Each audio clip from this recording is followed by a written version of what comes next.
মৰমৰ মইনাহঁত, আজি মই এটা শিঙৰা মাছৰ কথা সাধুটো ক'ম। এই সাধুটো লক্ষ্মীনাথ বেজবৰুৱাই ৰচনা কৰিছিল। তোমালোকে মন দি শুনিবা দেই। এটা শিঙৰা মাছৰ কথা। এদিন এটা দুখীয়া মানুহে জকাই বাবলৈ গৈ দিনৰ দিনটো জকাই বালে, কিন্তু এটা শিঙৰা মাছৰ বাহিৰে সি একো নাপালে। শেষত সি তাকে ঘৰলৈ নি খাবৰ মনেৰে বাচিবলৈ ধৰোঁতে শিঙৰাই মাত লগালে, ককাই, মই শিঙৰাৰ ৰজা, তই মোক নেখাবি, মই সদায় তোক গৰুটো ৰখি দিম। মানুহটোৱে শিঙৰাৰ কথা শুনি তাক নেখাই পিছদিনা দুপৰীয়া শিঙৰাক খুৱাই বোৱাই তাৰ গৰুটো চৰাবলৈ পঠিয়াই দিলে। শিঙৰাই গৰুটোৰ টিকাত উঠি নিজৰ মুখৰ কাঁইটেৰে খুচি খুচি তাক পথাৰলৈ লৈ গৈ চৰাবলৈ ধৰিলে। এইদৰে বহু দিন গ'ল। এদিন শিঙৰাই গৰুটো চৰাবৰ নিমিত্তে অৰণ্যৰ ফাললৈ লৈ গৈ অৰণ্যত এটা মুখ মেলি পৰি থকা ৰাক্ষস দেখিবলৈ পালে। ৰাক্ষসে গৰুটো দেখি আনন্দ মনেৰে উঠি ধৰিবলৈ যাওঁতে শিঙৰাই তাক বাধা দি ক'লে, হে ৰাক্ষস, ৰহ, তই মোক দেখা নাই নেকি? যদি তই মোক বলে পাৰ তেহে মোক গৰু চুবি, নহ'লে তোৰ আজি আধ্যা।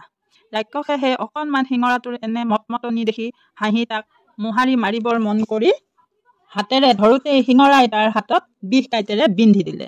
তেতিয়াই ৰাক্ষসৰ হাতখনত চেং চেঙনি ভক ভকনি উঠিল।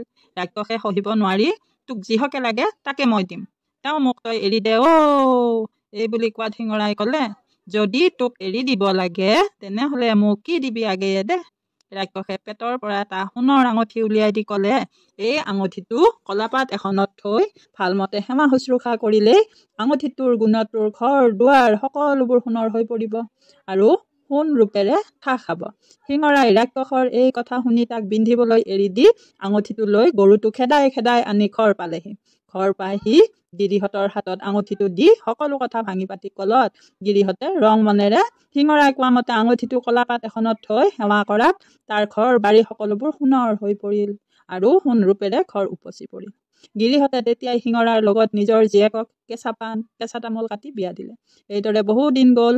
এদিন শিঙৰাই মনে মনে নৈৰ ঘাটত মুঠটো থৈ মানুহ হৈ গা ধুবলৈ ধৰোঁতে শিঙৰাৰ ঘৈণীয়েকে দেখি লৰালৰিকৈ মুঠটো আনি জুইত পুৰি পেলোৱাত শিঙৰা গুচি সি বৰ ফুলন্ত পুৰুষ হৈ পৰিল। তেতিয়া এটা এখন মহা আনন্দেৰে ৰজাৰ দৰে থাকিবলৈ ধৰিলে। ছালত পৰিল ফেঁচা, মোৰ সাধু কথা মিছা, তামোলে মেলিলে দাবী, কোন কলৈ যাবি।